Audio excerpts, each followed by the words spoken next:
La quinta causal de la modalidad de contratación directa son los contratos para el desarrollo de actividades científicas y tecnológicas. Al respecto, el artículo 2.2.1.2.1.4.7 del Decreto 1082 de 2015 señala que la contratación directa para el desarrollo de actividades científicas y tecnológicas debe tener en cuenta la definición contenida en el Decreto Ley 591 de 1991 y las demás normas que lo modifiquen, aclaren, adicionen o sustituyan. El artículo segundo del Decreto Ley 591 de 1991 establece que se debe entender por actividades científicas y tecnológicas así. Primero, la investigación científica y desarrollo tecnológico, desarrollo de nuevos productos y procesos, creación y apoyo a centros científicos y tecnológicos y conformación de redes de investigación e información. Segundo, difusión científica y tecnológica, esto es información, publicación, divulgación y asesoría en ciencia y tecnología. Tercero, servicios científicos y tecnológicos que se refieren a la realización de planes, estudios estadísticos, censos de ciencia y tecnología, a la homologación, normalización, metrología, certificación y control de calidad, a la prospección de recursos, inventario de recursos terrestres y ordenamiento territorial, a la promoción científica y tecnológica, a la realización de seminarios, congresos y talleres de ciencia y tecnología, así como a la promoción y gestión de sistemas de calidad total y de evaluación tecnológica.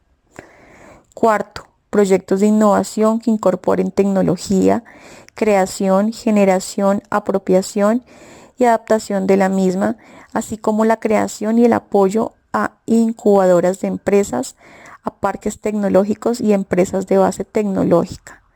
Quinto, transferencia tecnológica que comprende la negociación, apropiación, desagregación, asimilación, adaptación y aplicación de nuevas tecnologías nacionales o extranjeras. Sexto, cooperación científica y tecnológica nacional e internacional. En atención a su naturaleza, la contratación para el desarrollo de actividades científicas y tecnológicas reviste las siguientes características. A. Los contratos de fomento de actividades científicas y tecnológicas que celebren la nación y sus entidades descentralizadas se rigen por las normas de derecho privado y en sus efectos estarán sujetos a las normas civiles, comerciales y laborales según la naturaleza de los mismos. B. Se celebran directamente y solo se requiere para su validez el cumplimiento de los requisitos propios de la contratación entre particulares y además apropiación y registro presupuestal, así como la publicación en el Sistema Electrónico de Contratación Pública, SECOP. C. Se prescindirá de la utilización de las cláusulas o estipulaciones excepcionales conforme lo señalado en el parágrafo del artículo 14 de la Ley 80 de 1993. La sexta causal de la modalidad de contratación directa son los contratos de encargo fiduciario que celebran las entidades territoriales cuando inician el acuerdo de reestructuración de pasivos a que se refieren las leyes 550 de 1999, 617 de 2000 y las normas que las modifiquen o adicionen, siempre y cuando lo celebren con entidades financieras del sector público. El encargo fiduciario no está definido por ninguna norma. No obstante, es la doctrina quien se ha encargado de establecer las diferencias entre otros conceptos, o mejor, la única diferencia que hay. La circular básica jurídica de la Superintendencia Financiera de Colombia, al definir el concepto de negocio fiduciario, diferencia el encargo fiduciario frente a la fiducia mercantil, básicamente respecto de la existencia de la transferencia de bienes y la conformación de un patrimonio autónomo afecto a una finalidad. En efecto, el citado instructivo señala textualmente lo siguiente, abro comillas: los negocios fiduciarios son actos de confianza en virtud de los cuales una persona entrega a otra uno o más bienes determinados, transfiriéndole o no la propiedad de los mismos con el propósito de que ésta cumpla con ellos una finalidad específica, bien sea en beneficio del fideicomitente o de un tercero.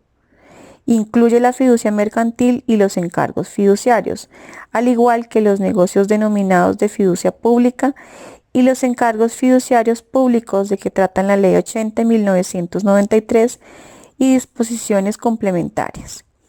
Cuando hay transferencia de la propiedad de los bienes, se está ante la denominada fiducia mercantil, regulada en el artículo 1226 y siguientes del Código de Comercio.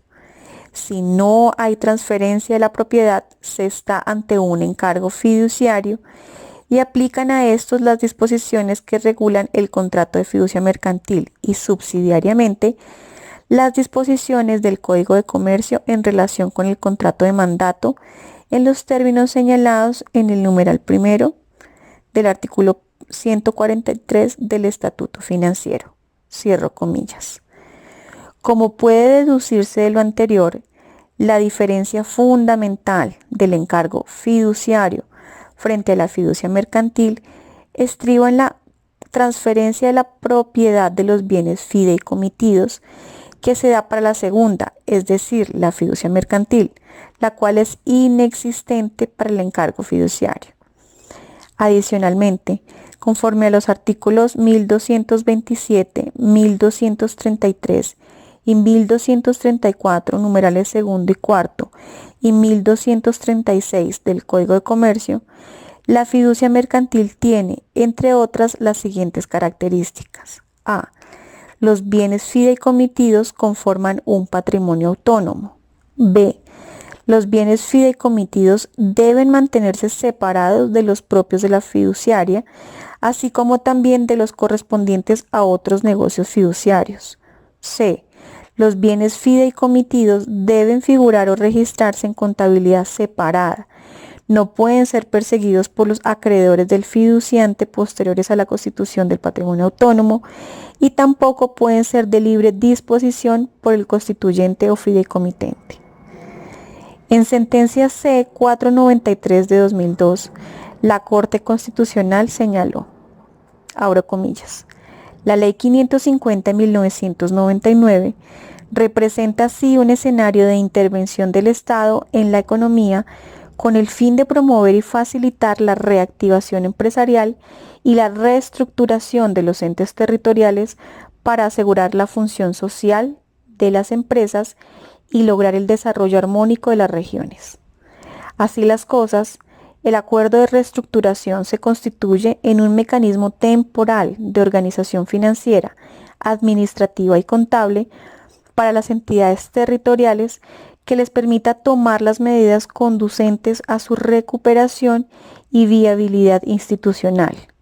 Con esta orientación, el numeral tercero del artículo 58 de la Ley 550 dispone que en el acuerdo de reestructuración se establecerán las reglas que debe aplicar la entidad territorial para su manejo financiero y para la realización de las demás actividades administrativas que tengan implicaciones financieras.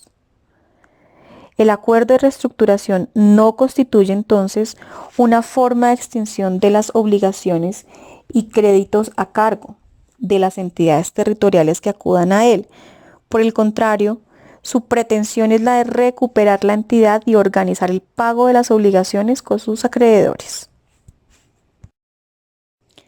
La séptima causal de la modalidad de contratación directa es cuando no exista pluralidad de oferentes en el mercado.